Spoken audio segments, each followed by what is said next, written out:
สบายดีเนาะมื้อนี้เราจะมาเรียนต่อตอนที่แล้วต่อจากตอนที่แล้วเนาะตอนที่4ก็คือมันจะต่อเนื่องจากตอนที่แล้วก็คือเราได้สร้างลิงก์ตัวนี้ไว้เนาะลิงก์ edit มื้อนี้เราจะมาสร้างโปรแกรมแก้ไขตัวนี้เนาะโปรแกรม edit นี่มันมีลิงก์เนาะจะเอาเข้ามาเปิด Remember เนาะเข้าไปนี่เราจะมาเปิดฟอร์มเนาะไฟล์ฟอร์มตัวนี้เซฟเนาะเซฟเป็น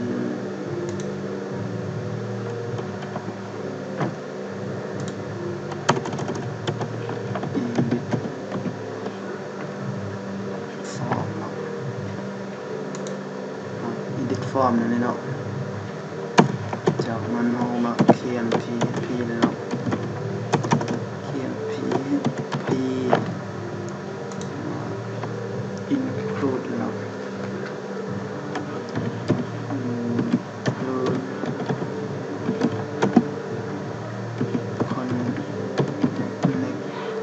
connect.php แบบนี้จากคำเก็บดีแบบนี้แล้วเนาะเขาก็จะมาสร้างตัวเปลี่ยน SQL เท่ากับ select เนาะเราจะมา select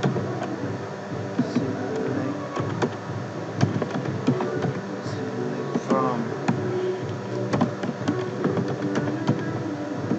to be score user where เนาะดี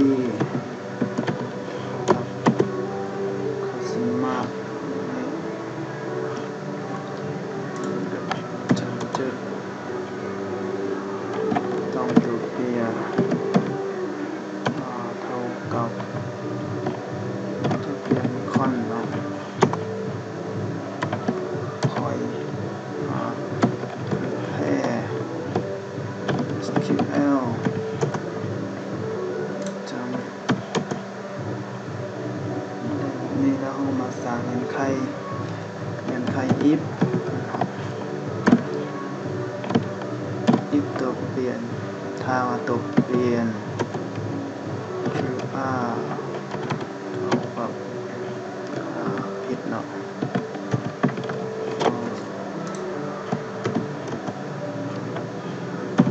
try error ลองดูลอง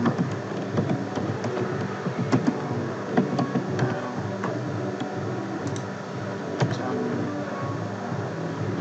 ตัวเปลี่ยนคือเนาะ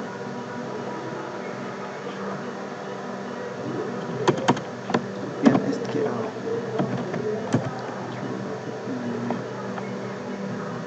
เขียนซ้ำเนาะ SQL เอาเสื่อมกับเสื่อม error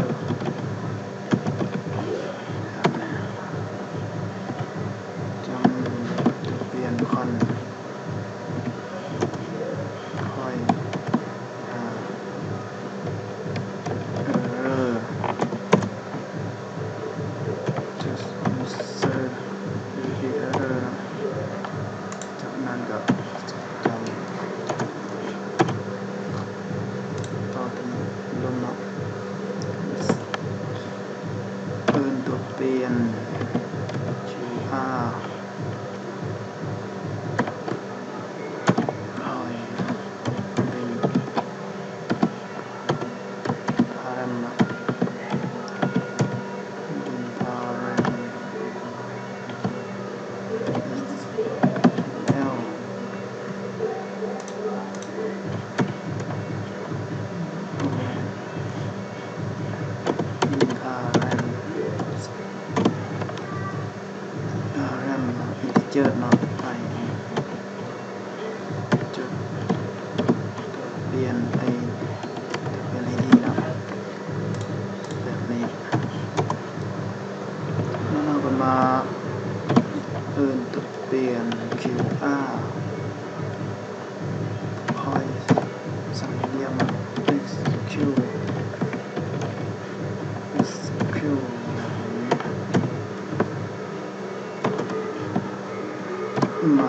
างตัวเปลี่ยน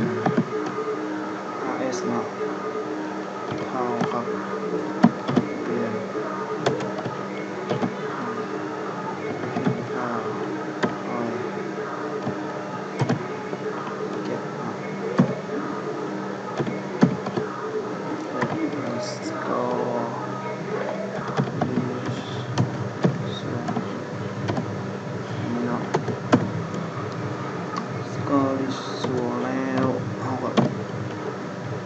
rs เนี่ย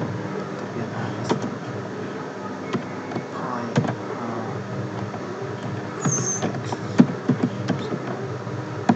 สกอร์แบบนี้เนาะจากได้แบบนี้เขาก็ลงแถวอีกเตอร์เท่านึงเนาะแล้วก็ฟังก์ชัน for is แบบนี้เนาะตามด้วยเงื่อนไขชื่อเงื่อนไข rs s e dip เปลี่ยนนะ e แบบนี้จุดเนาะแล้วเนาะส่วนของ p วันนี้มาเบิ่งในส่วนของ html เนาะอันนี้ว่าจะเปลี่ยนชื่อ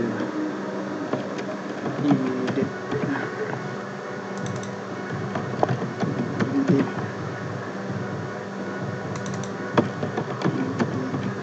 ชื่อเนาะอันนี้ก็ตัด edit นั่นเราก็มาเพิ่ม value จาก p นะ p edit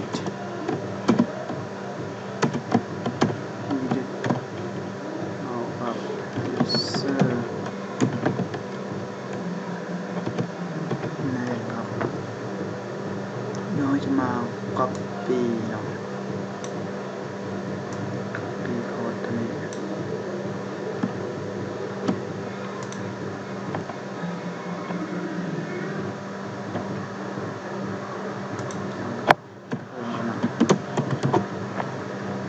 copy ตัวนี้ไปไว้ทุกอันเนาะใส่นี้ไปอีเมล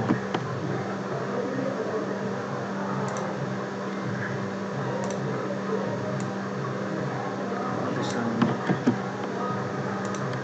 ใส่นี้ id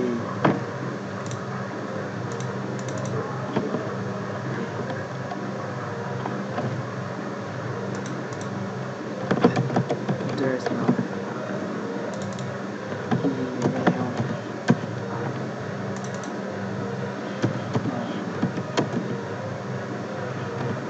email my last name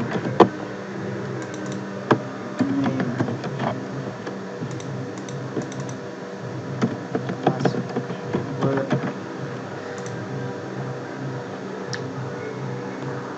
จากได้แบบนี้แล้วเนาะ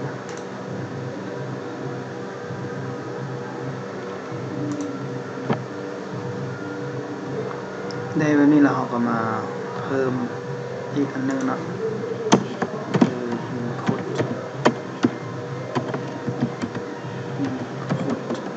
type hidden เนาะ hidden name d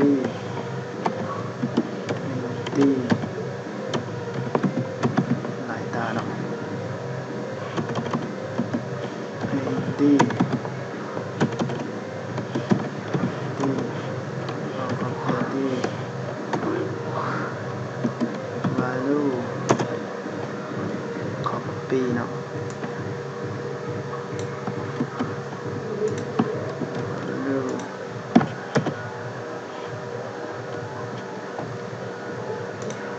อันนี้ id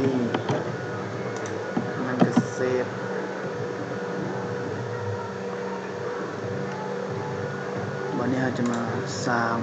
ตัวนี้เนาะขอ copy สร้าง new file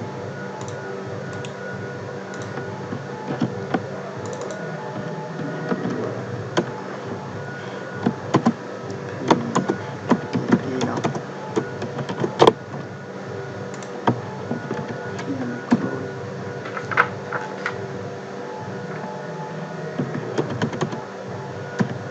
include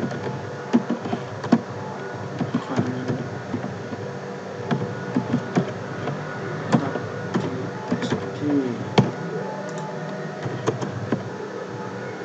เราจะตั้ง data เท่ากับ array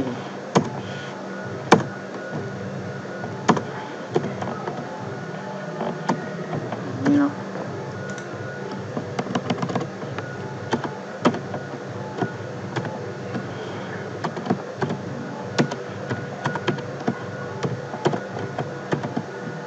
ผิดเนาะ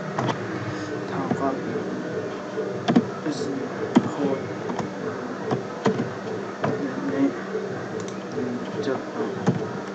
ขอ copy กันเนาะ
ครับ SQL เนาะแล้วซึ่ง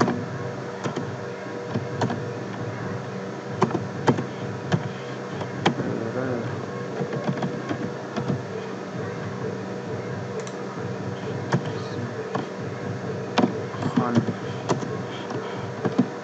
คอย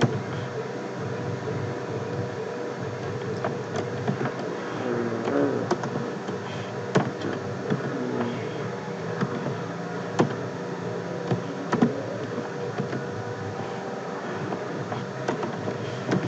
เซอร์เรอร์นะครับ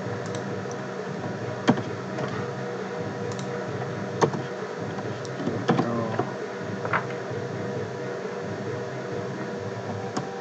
QR คอยเนาะ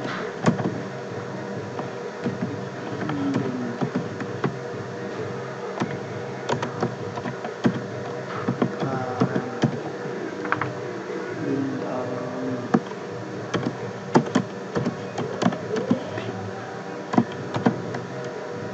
อันนี้เราก็ใส่เป็นสตริงเนาะมันมีอยู่ประมาณ7 โต้สตริงแรกเขาจะเจอตัวนึงเนาะให้3 4 5 6เนาะคนเรานับ1 2 3 4 5 6 7 8 1 2 3 4 5 6 7 8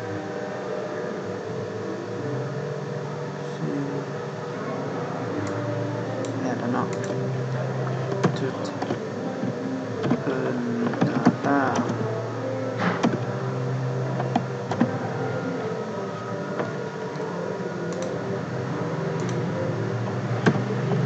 ขอกรอบเลยเนาะ3 4 5 7 8เนาะ user name เติมนี่เนาะ password name last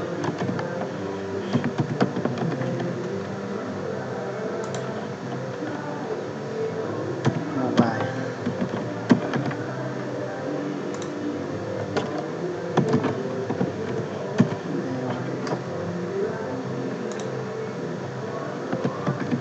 address ID เนาะ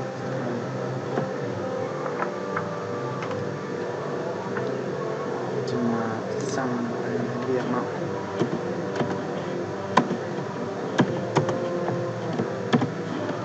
QR คอย Q เนาะ SQ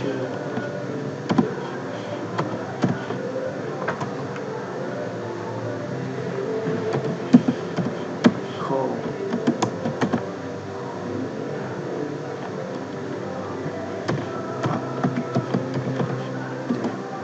to DB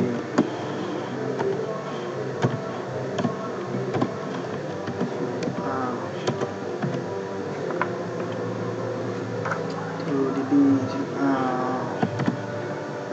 คอยเนาะ effect row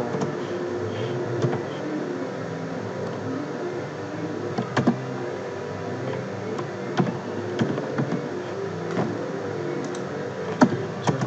พอจะเนาะเพิ่มเนาะ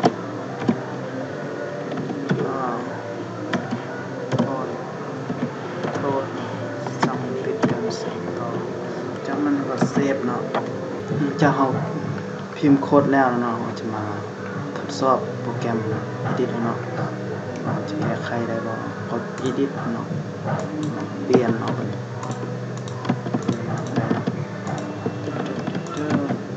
เซฟเรียบร้อยเนาะอันนี้ก็เปลี่ยนได้หรือว่าลองมาเบิ่งฐานข้อมูลเนาะฐานข้อมูลเห็นบ่เปลี่ยนเป็นทีมห้อยแล้วเนาะ